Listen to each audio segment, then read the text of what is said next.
Good afternoon everybody. Today we are going to learn the remaining part of the poem Have You Ever Seen. First of all, I am going to tell you the summary of the first two stanza. Have You Ever Seen is a very interesting and humorous poem. In this poem interrogation, this figure of speech is used.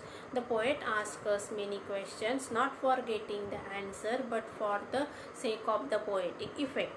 Many interesting ideas were put in front of us. Poet asks us many questions. In the first he says that the needle is bleaching its eye. Again the poet imagines that a river has a sheet. Again poet says that the hair of the hammer, the foot of the mountain, and a pair of the garden hose. Such interesting ideas are put forth behind us. Okay. In the second stanza, poet imagines that the needle has a blinking eyes. Again poet says that the wing of a building fly. Again poet says that the parasol means umbrella has the ribs and the tree has an open trunk. बघा आता मी मराठीत सांगते. मागच्या लेक्चरमध्ये आपण have you ever scene नावाची poem सुरू केलेली आहे. अतिशय इंटरेस्टिंग अशी पोएम आहे. या पोएममध्ये कवीने आपल्याला वेगवेगळे प्रश्न विचारलेले आहेत. या ठिकाणी रेटॉरिकल किंवा इंट्रोगेशन या फिगर ऑफ स्पीचचा वापर करण्यात आलेला आहे आणि पण या फिगर ऑफ स्पीचचा पण वापर केलेला आहे. पण या फिगर ऑफ स्पीचमध्ये एकाच अर्थाचे दोन शब्द वापरलेले असतात. तिच्यामुळे पोएममध्ये अम्युजमेंट किंवा इंटरेस्ट येत असतो. आले लक्षात. आता 3 स्टांजा या पोएममध्ये आहेत आणि प्रत्येक स्टांजा हा 4 लाईनचा आहे. आता पहिल्या स्टांजामध्ये पोएटने काय सांगितलेले आहे, आपण कधी बघितलेलं आहे, काय बघितलेलं आहे, नदीला कव्हर असतं किंवा शीट असतं. परत कवीने प्रश्न विचारलेला आहे, हातोड्याला कधी हेअर असतात का. परत कवीने काय विचारलंय बघा, पर्वताचे पाय आहेत आणि त्या पायामध्ये त्याने काय केलेले सॉक्स घातलेले तुम्ही कधी बघितलेले आहेत का. परत सेकंड स्टांजामध्ये पोएट काय म्हणतो, सुईचे डोळे मिचकवत आहे. सुई आपले डोळे मिचकवत आहे असं तुम्ही बघितलेलं आहे का. आणि परत कवी काय म्हणतो, मोठमोठ्या बिल्डिंग्स आहेत, त्यांना पंख आहेत आणि त्या पंख असलेल्या बिल्डिंग्स तुम्ही उडताना बघितलेल्या आहेत का. आणि छत्रीचे बरगड्या बघितल्या आहेत का. आणि ओपन म्हणजे मोकळं असं झाडाचा बुंदा असलेली ट्री बघितलेली आहे का. चला तर मग आता शेवटचा स्टांजा बघूया. Are the teeth of a rake ever going to bite. Teeth म्हणजे काय, दात. रेक म्हणजे काय, दंताळे. आता दंताळ्याचे दात कधी चावत असतात का, नाही. ते काय, दंताळे हे काय गार्डन इन्स्ट्रुमेंट आहे, त्याचा वापर गार्डनमध्ये केला जात असतो. आता ते नॉन लिव्हिंग आहे, त्याचे दात आपल्याला कसे चावतील तर नाही चावणार. म्हणून कवीने इंटरेस्टिंग प्रश्न विचारलेला आहे, दंताळ्याचे दात कधी चावताना तुम्ही बघितलेले आहेत का. Have the hands of a clock any left or right. आता घड्याळ तुम्ही सगळ्यांनी बघितलेलं आहे. आता घड्याळामध्ये हात असतात अशी कल्पना कवी करत आहे. हात म्हणजे काय, घड्याळातले 2 काटे, मिनिट काटा आणि तास काटा, बरोबर आहे. मग आता हे काटे फिरत असतात उजव्या बाजूने आणि डाव्या बाजूने. मग कवी काय इमॅजिन करत आहे की घड्याळाला हात आहेत आणि ते हात उजव्या आणि डाव्या साईडने फिरतात अशी कल्पना कवी करत आहे. Again the garden plot B deep and dark. आता गार्डन म्हणजे काय, उद्यान. आता त्या उद्यानामध्ये काय असते, प्लॉट म्हणजे काय, ओपन स्पेस. प्लॉटचा अर्थ बघा 2 आहे या ठिकाणी. प्लॉट म्हणजे ओपन स्पेस आणि प्लॉट म्हणजे काय, कट किंवा कारस्थान, इव्हिल. प्लॉट म्हणजे काय, इव्हिल, की एखाद्या व्यक्तीबद्दल एखाद्या व्यक्तीने काय केलेलं असतं, कट करून कारस्थान करून त्याला संपवण्याचा प्रयत्न करतात, त्याला काय म्हणायचं, प्लॉट. ओके. आणि प्लॉट म्हणजे काय, मग ओपन स्पेस. हे झाले प्लॉटचे 2 meaning.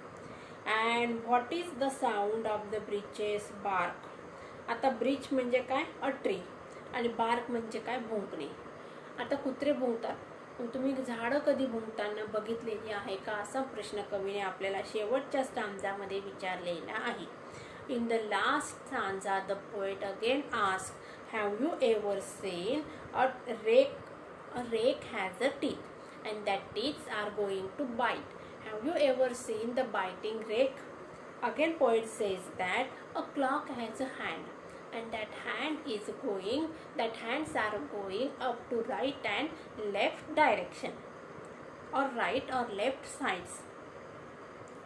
The garden has an open plot and that plot is too deep and dark.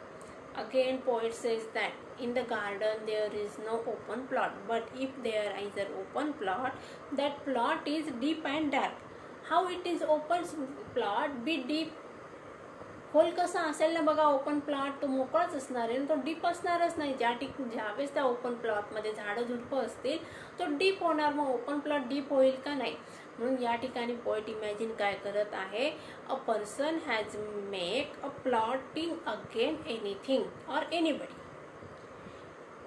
And what is the sound of the breaches bark. आता भुंकण्याचं काम कोण करतं? कुत्रे करतात. कुत्रे काय करतात? साऊंड क्रिएट करत असतात, बार्किंग करत असतात. पण या ठिकाणी पोएट काय इमॅजिन करत आहे की a tree is going to bark. In the last line poet imagines that the tree is going to bark. And have you ever seen a barking tree? We have seen a dogs were barking, but here poet imagines that the trees were barking. So students, it is a very interesting poem, not very difficult to understand. Now we are going to learn warming up section. At first, before starting the poem, I have told you the difference between the homographs and the homophones. At first, I tell you that homographs are the words that have the same spelling, same pronunciation, but that has the different meaning. Such words are called as the homographs. When words that have the same spelling but differ in meaning when used in different contexts are called homographs. For example, a temple fair attracts a lot of crowd. Her performance in the test was fair. बघा, आता fair याचे दोन meaning आहे. एकच शब्द आहे fair, त्याचे दोन मिनिंग काय झाले बघा. Temple fair attracts a lot of crowd. आता टेम्पल फेअर म्हणजे काय? मंदिराच्या समोर असलेली जत्रेने काय केलं, खूप लोक त्या ठिकाणी आलेली होती. Her performance in the test was fair. तिचा परीक्षेतील परफॉर्मन्स म्हणजे कामगिरी कशी होती? चांगली होती. या ठिकाणी फेअरचे दोन मिनिंग झाले बघा. फेअर म्हणजे जत्रा आणि फेअर म्हणजे चांगली असणे किंवा छान असणे. सेकंड एक्झाम्पल बघूया. A rose is the king of flower. Rose म्हणजे काय? गुलाब. गुलाब हा फुलांचा राजा आहे. दुसरं एक्झाम्पल आहे बघा. The sun rose with the golden glow. Rise म्हणजे काय? उगवणे. राईजचा पास्ट टेन्स दिला या ठिकाणी रोज. काय सांगितलं त्यांनी बघा. The sun rose with the golden glow. सूर्य उगवलेला आहे. कसा उगवलेला आहे? सूर्याची सोनेरी किरण चमकत आहे आणि तसा सूर्याचा आकाशामध्ये आगमन झालेलं आहे. मग या ठिकाणी रोजचे दोन अर्थ झाले. रोज म्हणजे a kind of flower and rose is the past tense of rise. Okay, means the homograph is the word that has the same spelling, same pronunciation, but their meaning is different. Now think of the 5 homographs and list them below. Write 2 sentences of your own to bring out the difference in meaning. तुम्हाला परीक्षेला होमोग्राफचा प्रश्न विचारला जात असतो. विद्यार्थ्यांना 9वीचा जो base आहे तो तुम्हाला 10वीला कंटिन्यू केलेला आहे. प्रश्नपत्रिकेमध्ये तुम्हाला होमोग्राफचे प्रश्न विचारलेले असतात. त्यामुळे तुम्हाला या ठिकाणी स्वतः हे प्रश्न सोडवण्याचा प्रयत्न करायचा आहे. मी तुम्हाला या ठिकाणी ॲक्ट सांगितलं, एक बॅट सांगितलं होतं, तिसरं क्रिकेट सांगितलेलं होतं. या ठिकाणी 5 एक्झाम्पल्स आहेत, त्यापैकी 3 मी तुम्हाला सांगितलेली आहे. उरलेली 2 तुम्हाला तुमच्या मनाने लिहायची आहे. यासाठी तुम्ही डिक्शनरीचा वापर करू शकता. दुसरा प्रश्न आहे बघा.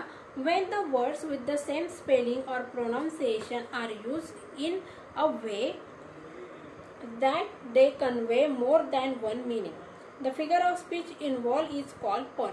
A pun is a play upon the words. For example, pun म्हणजे काय? the words with the same spelling or pronunciation. म्हणजे असे काही शब्द की ज्यांचं स्पेलिंग सेम आहे, प्रोनाउन्सिएशन कसं आहे? सेम आहे. Are used in such a way that convey more than one meaning. ते शब्द अशा पद्धतीने वापरले असतात की ते एकापेक्षा जास्त मिनिंग किंवा ड्युअल मिनिंग किंवा डबल मिनिंगने ते शब्द वापरलेले असतात. मग अशा फिगर ऑफ स्पीचला काय म्हणायचं? पन. या ठिकाणी एक्झाम्पल दिले बघा. Hello, house life.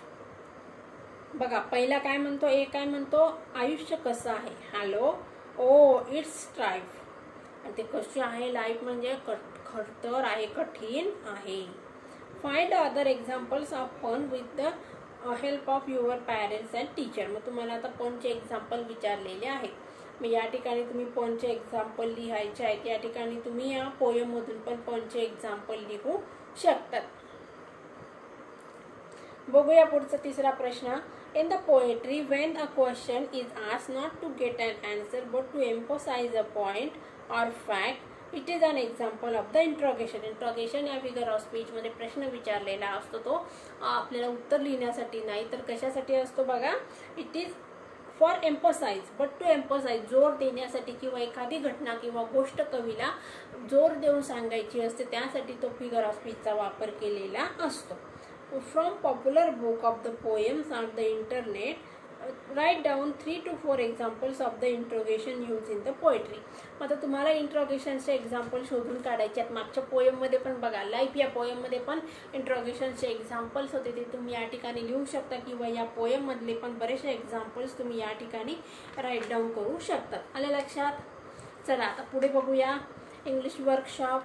From each line in the poem, pick out the words that is the homograph. Write its meaning in the context of the phrase used in the poem. Then write the other meaning implied in the question. Stanza, word, one meaning, other meaning. वाचते नीट लक्ष द्या. आता first स्टॅन्झामध्ये कुठले कुठले शब्द आले ते मी शब्द तुम्हाला सांगणार आहे. त्याचं वन मिनिंग आणि अदर मिनिंग तुम्हाला मी होमवर्कसाठी देणार आहे. आलं लक्षात. बघा पहिलं दिलं त्यांनी बेड.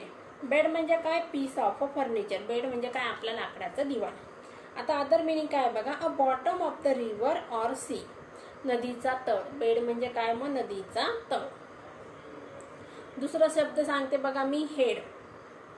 दुसरा शब्द आहे हेड. नंतर तिसरा आहे फूट. चौथा आहे होस.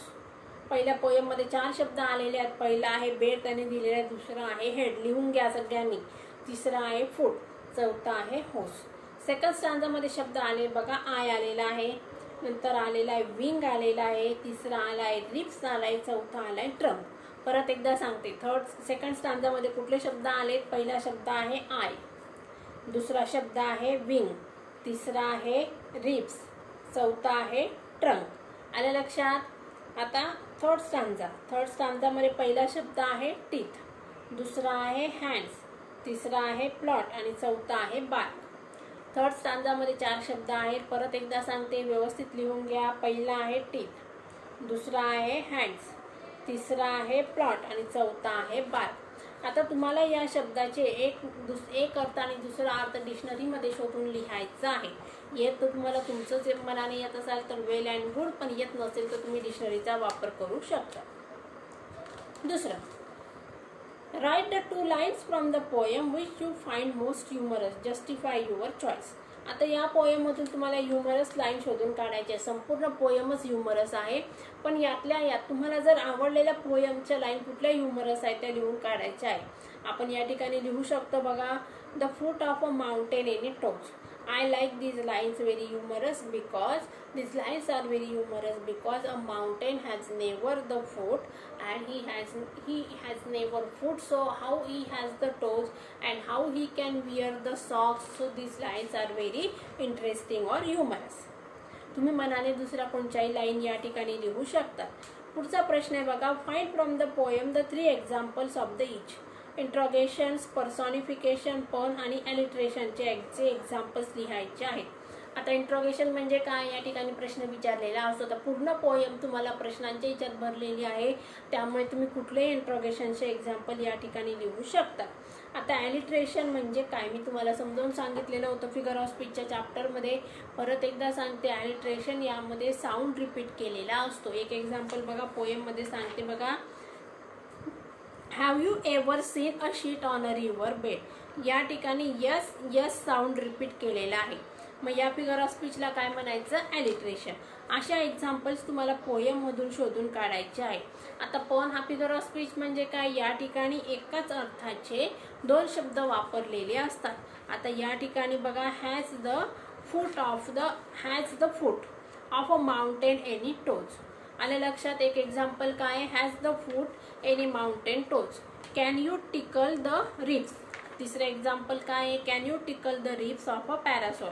पुढचं एक्झाम्पल बघा. Have the hands of a clock. Have the hands of the clock any left or right. अशा प्रकारे तुम्ही मनाने दुसरी कोणती एक्झाम्पल्स पण घेऊ शकता. आता पर्सॉनिफिकेशन म्हणजे काय. इनॅनिमेट ऑब्जेक्ट काय करतात. ह्युमन बिईंग सारखे ट्रीट करतात. आता या ठिकाणी the needle ever eye does the needle ever wink its eye. हा काय पर्सॉनिफिकेशन आहे. माणसाची डोळे मिसमिसत करत असतात, परंतु थ्रेड किंवा निडलची डोळे सुईची डोळे कशी मिसकवतील जातील का नाही. मग हा काय पर्सॉनिफिकेशन आहे. पुढचा बघा example, the wing of a building fly. Birds can fly, how the building can fly. हे पण पर्सॉनिफिकेशनचं एक्झाम्पल आहे. Teeth of a rake ever going to bite. चावण्याचं काम कोण करतं, दात करत असतात, परंतु दंताळे चावू शकतील का नाही. अजून तुम्ही घेऊ शकतात बघा, what is the sound of the breaches bark. हे पण एक्झाम्पल कशाचं आहे, पर्सॉनिफिकेशनचं आहे. आता बघूया फ्रॉम द पुढचा जो प्रश्न आहे, read the following sentences carefully and then fill in the blanks using the appropriate words from the brackets to make the puns. आता पन्सचा वापर करण्यासाठी तुम्हाला काही एक्झाम्पल्स दिलेली आहेत. ती एक्झाम्पल्स तुम्हाला या ठिकाणी भरायची आहेत. या ठिकाणी बघा तुम्हाला काही शब्द पण दिलेले आहेत आणि रिकाम्या जागा भरण्यासाठी काही शब्द पण दिलेले आहेत, ते तुम्हाला या ठिकाणी लिहायचे आहेत. हा प्रश्न मी तुम्हाला तुमच्या होमवर्कसाठी देत आहे. अशा प्रकारे विद्यार्थ्यांनो, आज आपण हॅव यू एव्हर सीन या पोयमचा अभ्यास केलेला आहे. अतिशय इंटरेस्टिंग अशी ही पोयम आहे. या पोयममध्ये आपण वेगवेगळे फिगर ऑफ स्पीच, पर्सॉनिफिकेशन, ॲलिटरेशन, त्याचप्रमाणे इंट्रोगेशन, पन याचा अभ्यास केलेला होता. आणि त्याचबरोबर आपण बघा होमोफोन्स आणि होमोग्राफ्स या दोन नवीन शब्दांसुद्धा आपण इंग्लिश ग्रामरमधले जे दोन नवीन कन्सेप्ट आहे त्याचा पण अभ्यास केलेला आहे. विद्यार्थ्यांनो, जर तुम्हाला याच्यावरती अजून काही प्रॉब्लेम्स असतील, म्हणजे मी आज तुमच्याकडून वर्कशॉप पण सोडून घेतलेला आहे सेकंडच्यामध्ये, आणि त्याचबरोबर मी तुमच्याकडून काय करून घेतलेलं आहे, तुमच्याकडून मी वर्कशॉप सोडून घेतलं, वॉर्मिंग अप सोडून घेतलेला आहे, पोयमची समरी घेतलेली आहे. आता याचं जे ॲप्रिसिएशन आहे, हे ॲप्रिसिएशन मी तुम्हाला याच्या नोट्स फॉरवर्ड करणार आहे, त्या तुम्ही लिहून घ्यायच्या आहेत. कारण बघा, ॲप्रिसिएशनचा हा प्रश्न तुम्हाला तुमच्या प्रश्नपत्रिकेमध्ये विचारलेला असतो. पूर्वीचं जे पेपर पॅटर्न होतं त्यामध्ये तुम्हाला 10 मार्कांचा प्रश्न होता, परंतु आता नवीन पॅटर्ननुसार या ठिकाणी तुम्हाला 5 मार्कांचा प्रश्न विचारला जाणार आहे. आता हे ॲप्रिसिएशनच्या नोट्स मी तुम्हाला फॉरवर्ड करणार आहे, त्या तुम्ही व्यवस्थित काळजीपूर्वक वाचायच्या आहे, आणि जर तुम्हाला शक्य होत नसेल तर तुम्ही त्या पाठ करून ठेवायच्या आहे. आता पुढच्या लेक्चरला भेटण्यापूर्वी तुम्ही जो सेकंड लेसन आहे तो रीड करून ठेवा. तोपर्यंत सगळ्यांनी take care and good bye.